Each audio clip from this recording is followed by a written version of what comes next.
University series का 21वां अंक अब आप देखकर कम से कम 10 पूड़ी ज्यादा खाने के आदी हो जाएंगे। आज हम आपको लाइब्रेरी का हाल दिखाएंगे। दरअसल लाइब्रेरी की हालत पर हम कवर तो कर ही रहे थे मगर इसे ठीक से नहीं समझ पाए। इस दौरान हमने एक किताब पढ़ी, building universities that matter, where are Indian institutions going wrong. Pankaj Chandra की यह किताब ब्लैक स्वान से आई है और 1150 रुपए की है। इसी किताब से थोड़ी समझ साफ हुई कि लाइब्रेरी को केंद्र में रखकर भी यूनिवर्सिटी की हालत पर गौर कर सकते हैं। हमारे पहले के अंक में आपने देखा ही कि अनुराग द्वारी ने भी छत्तीसगढ़ से एक लाइब्रेरी का हाल बताया था, मगर हम इसे थोड़ा व्यापक संदर्भ में देखते हैं। लाइब्रेरी के बगैर किसी यूनिवर्सिटी की कल्पना नहीं की जा सकती है। यूनिवर्सिटी की इस तरह से बसाई ही जाती है कि वाइस चांसलर के घर से लेकर हॉस्टलों का एक रास्ता लाइब्रेरी की तरफ जरूर जाएगा। यह सही है कि छात्रों में पढ़ने का धीरज कम हुआ है। नोट्स और गेस्ट पेपर फोटोकॉपी की तरफ भाग रहे हैं क्योंकि कान में ईपी लगा के ज्यादा उनको पार्ट टाइम करना है। बहुत से टीचर सैलरी लेते हैं मगर पढ़ाते नहीं हैं। मगर लाइब्रेरी ठीक हो और छात्र इसका उपयोग करें तो उनके भीतर जिज्ञासा की संभावना बनी रह सकती है। सरकार के रिकॉर्ड में अब जो आप तस्वीर देखने जा रहे हैं इसका नाम लाइब्रेरी है, मगर आप इसे भीतर से देखेंगे तो गोदाम खंडहर भी बुला सकते हैं। मुंबई विश्वविद्यालय की लाइब्रेरी भवन का नाम जवाहरलाल नेहरू लाइब्रेरी। छत की तरफ मत देखिए वरना दरारों को देखकर हरारत आप उपट जाएगी। दूसरी मंजिल पर छात्रों को आने से मना कर दिया गया है और किताबों को उनके हाल पर छोड़ दिया गया है। हजारों की संख्या में यह किताबें यूनिवर्सिटी के रिकॉर्ड की खातिर धूल खा रही हैं, यहीं पड़ी हैं। लगता है कि कई साल से यहाँ कोई नहीं आया है, भूत भी नहीं आया है। हमारे सहयोगी सोहित मिश्रा किसी तरह यहाँ पहुंचकर आप तक ये तस्वीर ले आए। इस 2 मंजिला इमारत में 7.5 लाख से भी ज्यादा किताबें हैं। लाइब्रेरी में 150-110 कर्मचारी हुआ करते थे, अब 40 रह गए हैं। कुछ टेम्परेरी थे, उन्हें निकाल दिया गया। ये तस्वीर देखकर 20 पूड़ी खाइए कि सब बर्बाद हो रहे हैं। आप अकेले ही नहीं, आपका बच्चा अकेले नहीं बर्बाद हो रहा, मुंबई से लेकर आरा तक का बच्चा सामूहिक रूप से बर्बाद हो रहा है। इसलिए 20 पूड़ी खाइए। लाइब्रेरी के हिंदी सेक्शन का हाल आप देख लीजिए। बाकी हम हिंदी पत्रकारों का हाल ठीक है, हमने जितनी बार टीवी पर बगदादी को मारा है उससे कम बार में 2-4 किताबें लाइब्रेरी दिखा देते तो शायद कुछ अच्छा हो जाता। हालांकि लाइब्रेरी की हालत अंदर से काफ़ी ख़राब है तो उसके ऊपर यूनिवर्सिटी ने एटलीस्ट ध्यान देना चाहिए। पर books are very good, books बहुत अच्छे हैं, स्टाफ भी वेरी कोऑपरेटिव, बहुत सपोर्ट करते हैं। अदरवाइज इंफ्रास्ट्रक्चर इंटरनली ही उससे डर लगता है, बाकी और कुछ नहीं कि हाँ कभी कुछ गिर जाए तो ऐसा रहते तो हम लोग उस एरिया में हमें बैठने ही नहीं देते। लाइब्रेरी का भी लाइब्रेरी नहीं आने का रीज़न एक तो technology, they have PDF copy in their phone, so एक वो रीज़न है कि बच्चे प्रेफर नहीं करते लाइब्रेरी आना। मुंबई यूनिवर्सिटी की लाइब्रेरी देखकर डरने की कोई जरूरत नहीं है। अब कई टीचर फोन कर फीडबैक देने लगे हैं कि उनके यहाँ कई ऐसे हैं जो सैलरी लेते हैं मगर छात्रों के बुलाने पर भी नहीं आते। सही बात है, ऐसे शिक्षकों की पहचान प्रिंसिपल, VC और छात्र मिलकर कर सकते हैं, उनके खिलाफ अभियान चला सकते हैं। लेकिन ऐसा ना हो कि जो पढ़ा रहा है उसी को सताने लगे। बहुत से शिक्षक दिन रात एक कर पढ़ाते भी हैं। कई कॉलेजों में ना पढ़ाने का विकल्प नहीं है, खासकर दिल्ली यूनिवर्सिटी में हमने खुद देखा है कि बहुत से शिक्षक दिन रात पढ़ाते हैं। लेकिन बाकी जगहों पर जो ऐसा कर रहा है उसे ठीक किया जा सकता है। 14 नवंबर आ रहा है, इसलिए हम नेहरू जी के नाम पर बने एक और महाविद्यालय का हाल दिखा देते हैं। इमारत अच्छी है मगर इसके भीतर की कहानी अच्छी नहीं है। हमारे सहयोगी जफर मुल्तानी की यह रिपोर्ट आगर मालवा कॉलेज से है। नेहरू महाविद्यालय नाम है, लाइब्रेरी भी अतिथि ग्रंथपाल संभाल रहे हैं। मध्य प्रदेश में कॉलेजों में लगता है कि मेजबान नहीं है, यानी परमानेंट नहीं है, अतिथि ही अतिथि है। अब इन अतिथियों को ही मेजबान घोषित कर देना चाहिए। 40,000 किताबों का बोझ मात्र 3 कर्मचारियों पर, आधा सत्र गुजर गया तो अतिथि ग्रंथपाल की नियुक्ति हुई, यानी अप्रैल से सितंबर तक ये लाइब्रेरी कैसे चली होगी यह भी किसी ग्रंथ में ढूंढना पड़ेगा। अभी मत ज्यादा सोचिए, मूड खराब हो जाएगा। इन छात्रों के लिए भावुक मत होइए, बल्कि इनसे पूछिए कि कितने छात्रों ने माँ बाप को बताया, विधायक को ट्वीट किया या फेसबुक पर लिखा कि लाइब्रेरी बंद होने से पढ़ाई का नुकसान हो रहा है, जबकि एडमिशन के वक्त लाइब्रेरी शुल्क भी दे चुके होंगे। किताबों की हालत यहाँ भी खराब है। MSc केमिस्ट्री, अंग्रेजी, कंप्यूटर ग्राफिक्स की किताबें अभी तक नहीं आई है, जबकि अगले हफ्ते परीक्षा होने वाली है। सेमेस्टर वाइज बुक्स ही नहीं, पिछले 7 सालों से ईयरली वाइज बुक्स है, सारे पुराने राइटर्स की बुक हैं। बुक देख लो तो जंग खाई हुई बुक्स है, नहीं तो आ नहीं रही है। इस हिसाब से मेरे से मैडम से पूछा गया कि बुक्स के लिए क्या करें, तो आप लिख के दीजिए। और मैंने इनसे पहले भी कहा था कि आप बुक्स के लिए अवेलेबल, तो उन्होंने प्राचार्य से बात की थी। प्राचार्य का कहना है कि बुक आवंटन नहीं कर सकते हैं। कई सारी समस्याएं जो सर मैं आपसे कहना चाहूँगी। हमारी जो ज्वाइनिंग होती है वो जुलाई की जगह अगस्त सितंबर के लगभग होती है, और मार्च अप्रैल मई के बाद हम लोगों को यहाँ से रिलीव कर दिया जाता है। पुस्तकें स्टूडेंट जब लेने आते हैं तो मुझे ये कहना पड़ता है कि वो पुस्तकें तो हैं, मैं तो मना नहीं करूँगी क्योंकि मैं ग्रंथपाल के पद पे बैठी हूँ, तो मैं पुस्तकों का बच्चों से कभी मना नहीं करती कि ये पुस्तक नहीं है, पर जो हमारे पास उपलब्ध रहती है वो मैं उन्हें दे देती हूँ।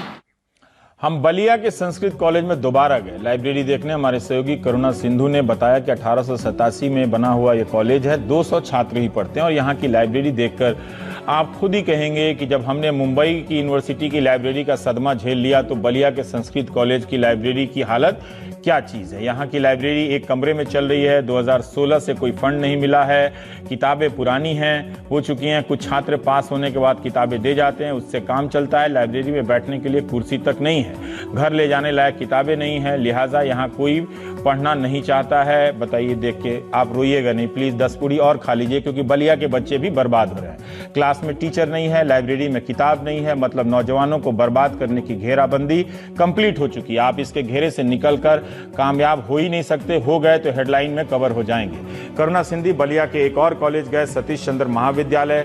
अपने जीवन काल में 4 विश्वविद्यालयों का हिस्सा होने का गौरव प्राप्त है इस कॉलेज को। हमारे यहाँ लगता है कॉलेज बोर हो जाते हैं एक यूनिवर्सिटी से तो बदल बदल के 2-4 यूनिवर्सिटी से एफिलिएटेड हो जाते हैं। लाइब्रेरी ठीक है यहाँ की, मगर इसे चलाने के लिए कर्मचारी नहीं। कई साल से यहाँ किताबें नहीं खरीदी गई, सिलेबस बदल जाते हैं मगर किताबें नहीं आती, जबकि यहाँ की लाइब्रेरी का बजट बताया गया कि 15 से 20 लाख रुपए है। 3 साल से कोई नई किताब नहीं आई है, लगता है माली भी नहीं आया है। प्रिंसिपल ने कहा कि यहाँ की लाइब्रेरी डिजिटल हो गई है। जब करुणा यहाँ पहुंचे, पूछा कि बंद क्यों है, तो कहा कि कर्मचारी नहीं आई है, मगर छात्रों ने कहा कि कई दिनों से लाइब्रेरी नहीं खुली है, बंद ही रहती है। इससे पहले अकाउंट्स का बुक लिए रहे हम, फिर बीआरएफ का बुक लेना था हमको, तो सर बोले कि अभी मिल नहीं पाएगा, बुक खत्म हो गया। फिर 3-4 दिन हम दौड़ के यहाँ पे लेने के लिए, तो उसके बाद हमको बुक मिला वैलिड का। फिर उसके बाद से सोचे कि 2 बुक मिल जाए, तो बोले सर कि नहीं 2 बुक नहीं मिल पाता यहाँ पे। वो भी मिलता है लेकिन पुराना ही 2015 तक का बुक है, बुक नहीं आता ही नहीं यहाँ पे। कभी कभी ये भी होता है कि लाइब्रेरी में बुक नहीं है और फिर इस सब से बहुत प्रॉब्लम होता है। मान लीजिए हम लोग उतना पैसा कहाँ से लाएंगे, मतलब जितना चाहिए। मान लीजिए हम लोग 2 बुक सोचते हैं कि ले ले और बाकी सब बुक बाहर से खरीद लेंगे और पढ़ेंगे, तो ये सब हो नहीं पाता है। हमारे यहाँ लाइब्रेरी की बहुत ही अच्छी स्थिति है। हमारे यहाँ चूँकि स्टाफ की कमी है, इसलिए कुछ दिक्कतें आ रही हैं, केवल एकमात्र स्टाफ की कमी के चलते। चूँकि सरकार द्वारा इस समय नियुक्तियाँ नहीं हो पा रही हैं, कुछ सरकारी व्यवधानों के कारण भी कॉलेज में नियुक्तियाँ नहीं हो पाई। परिणामतः स्टाफ की कमी के कारण ही जो भी दुर्व्यवस्था उत्पन्न है वो स्टाफ की कमी के चलते हुआ है। हमारे यहाँ हमने अपने कॉलेज की लाइब्रेरी का डिजिटलाइजेशन भी करा दिया है। ये सबसे बड़ा आजकल काम हो गया है, ये जरूरी भी है। आपने देखा कि जो छात्र छात्राएं पढ़ाई में दिलचस्पी रख रहे हैं उनके लिए भी किताब नहीं है, तो उनकी दिलचस्पी कुछ दिनों के बाद यूं ही मर जाएगी। ये बात भी सही है कि छात्र पढ़ने नहीं आते, मगर यह बात भी उतनी सही है कि बहुत से शिक्षक भी घटिया पढ़ाते हैं।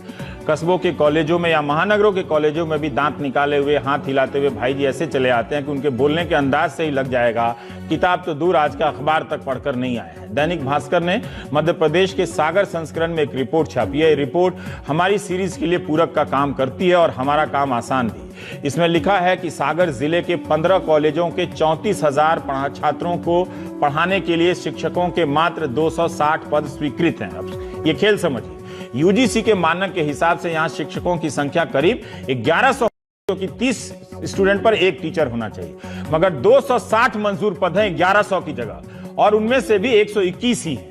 मकरोनिया, मालथौन, केसली और शाहगढ़ के कॉलेज में एक भी परमानेंट टीचर नहीं है।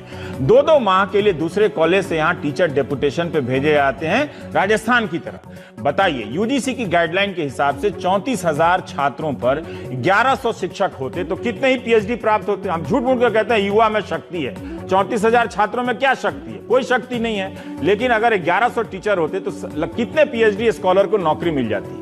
हमारी सरकारें जानबूझकर नौजवानों पर बेरोजगारी थोप रही हैं, नौजवानों को टीचर ना देकर उन्हें परमानेंट बेरोजगार बना रही हैं, और शिक्षकों को परमानेंट नौकरी ना देकर उन्हें परमानेंट बेरोजगार बना रही हैं, जिसका नाम अस्थायी टीचर है। भारत के अस्थायी टीचर मतलब परमानेंट बेरोजगार। नौजवान ही ऐसा कर सकते हैं। भारत के सामने नौकरी है, मांगते नहीं है। हिंदू मुसलमान में टीवी देख रहे हैं, डिबेट कराओ जी। दिल्ली यूनिवर्सिटी के शिक्षक संघ ने 7 नवंबर को नॉर्थ कैंपस में धरना दिया। इनकी मांग है कि कॉलेज में गवर्निंग बॉडी बने, नियुक्ति की प्रक्रिया शुरू हो, जो अस्थायी शिक्षक लंबे समय से पढ़ा रहे हैं उन्हें परमानेंट किया जाए, जिन शिक्षकों का प्रमोशन रुका है प्रमोशन मिले। प्रमोशन जरूर होता है, एक इंपॉर्टेंट मैटर। पेंशन की भी मांग है। दिल्ली यूनिवर्सिटी 4000 अस्थायी शिक्षकों के भरोसे चलती है, 4000। उनका संगठन भी 9 नवंबर से घेरा डालो डेरा डालो कार्यक्रम करने जा रहा है। जब तक सारे शिक्षक और सारे संगठन मिलकर लड़ाई नहीं लड़ेंगे, इसका नतीजा नहीं निकलने वाला है। ना तो डीयू में निकलेगा, ना मध्य प्रदेश, ना बिहार में। अस्थायी शिक्षकों की समस्या वाकई बहुत ज्यादा गंभीर है, खासकर महिलाओं की। जिस तरीके से कॉन्ट्रैक्ट पे टीचर रखे गए हैं, इसमें सीधा सीधा मामला फंडिंग का है। और मैं ये समझना चाहती हूँ कि आप टीचर्स को कॉन्ट्रैक्ट और एडहॉक रखेंगे ना, आपको प्रमोशन देना होगा। तो मामला ये है कि अगर आप हायर एजुकेशन पे फंडिंग कम करना चाहते हैं, कम खर्च करना चाहते हैं, तो यही एक तरीका बचा है कि आप कॉन्ट्रैक्ट पे पूरे मसले को छोड़ दें और क्वालिटी से आप अपना हाथ हटा लें। महिलाओं के जो एडहॉक टीचर्स हैं, उनकी समस्या है कि उनको मैटरनिटी लीव नहीं मिलता है, उनको चाइल्ड केयर लीव नहीं मिलता है। एडहॉक को हर 1 महीने में 1 कैजुअल लीव मिलता है। तो अगर आपका बच्चा बीमार है या अगर आपको अपने लिए किसी तरीके से मदद चाहिए तो वो आपके पास उपलब्ध नहीं है। कभी डीयू के किसी एडहॉक टीचर से मिलिएगा, वो बता तो नहीं पाएंगे खुल के, गुलाम से भी बदतर उनकी जिंदगी है। यूनिवर्सिटी सीरीज चलती रहेगी जब तक यूनिवर्सिटियां रुकी रहेंगी। ब्रेक के बाद हम राजस्थान की खबर की बात करेंगे।